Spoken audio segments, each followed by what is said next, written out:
या बातमीचे प्रायोजक आहेत हॉटेल बडे पीर। आता मटन व चिकन बिर्याणी फक्त 60 रुपयात। आमचा पत्ता लक्ष्मी मार्केट विजापूर वेस्ट आणि दुसरी शाखा मुस्लिम बादशाह पेठ सोलापूर। मोका लागला पाहिजेलच त्यांना। आता सगळी लोक येतात सांगतात, काय आश्वासन देतात, त्यांना काय सांगतात? माझ्या नवऱ्याला न्याय मिळला पाहिजे। पण मी जाऊन भेटणार आहे तेव्हा त्यांना जेव्हा वेळ मिळेल तेव्हा मी साहेब, या मृतांच्या नातेवाईकावर देखील गुन्हे दाखल झाले साहेब।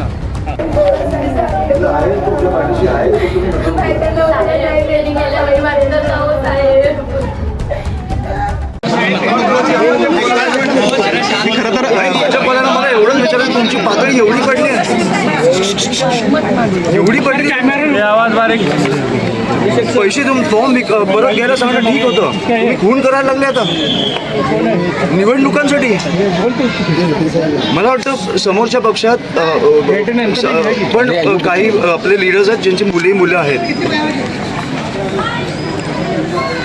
मी जसा बघून आलो ना तसं शिंदे साहेबांनी किंवा देवेंद्र साहेबांनी किंवा मला वाटतं ह्या लोकांनी बघितलं पाहिजे ह्या घराची परिस्थिती काय, आणि अशा निवडणुका असतील ना तर नको निवडणुका, आम्ही सगळे फॉर्म परत देतो, तुम्ही जिंका।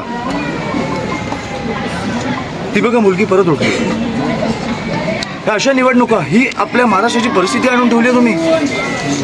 मी कधीही कोणीही वारल्यावर राजकारण करत नाही, आणि आज पण मी नव्हतो करायला आलो।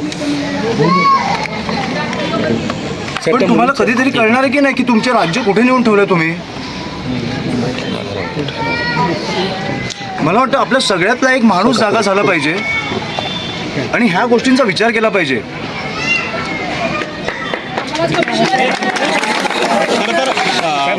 एकही नेता त्यांच्या भेटीला आलेला नाहीये, भाजपचा एकही नेता त्यांच्या कुटुंबाच्या भेटीला आलेला नाही, हे दुःखद आहे। फडणवीस साहेबांना माझी विनंती आहे, एक दिवस प्रचार सोडा आणि प्लीज या।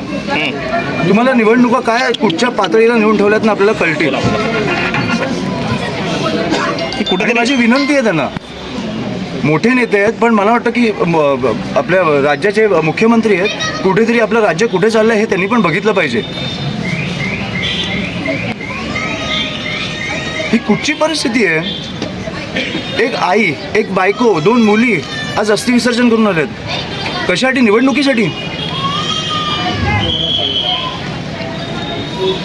ह्याची उत्तरं मला मिळालीच पाहिजेत आणि बाळासाहेबांना न्याय हा मिळालाच पाहिजे। खरं तर मृत बाळासाहेबांवर गुन्हा जो आहे तो या ठिकाणी मृत बाळासाहेबांवरती देखील गुन्हा दाखल झालेला आहे आणि त्यांच्या कुटुंबियावर क्रॉस कंप्लेंट जी आहे ती दाखल झाली आहे। मी मला वाटतं असंवेदनशीलता आहे भेटणार आहे, मला इकडे CP कोणाशी बोलायची गरज नाही आहे। फडणवीस साहेबांनी मुख्यमंत्री म्हणून मला एक 10 मिनिटं द्यावी, मला सगळी परिस्थिती त्यांच्याकडे मांडायची। मला वाटतं एक दिवस सोलापूरला येऊन ते जाऊ शकतात। ही राजकारणाची परिस्थिती मी सहन नाही करू शकत, आपलं राज्य असं नाही असू शकत। आणि मला वाटतं सोलापूरकर म्हणून पण तुम्ही विचार केला पाहिजे की हे कुठे नेतं आहे आपलं शहर। बाकी सगळं ठीक आहे, 70 ठिकाणी तुम्ही जिंकला, बिनविरोध जिंका, मजा करा। पुढे 5 वर्ष 10 वर्ष रस्त्यांची वाट लावा, सगळं करा, खून नाही झाली पाहिजे।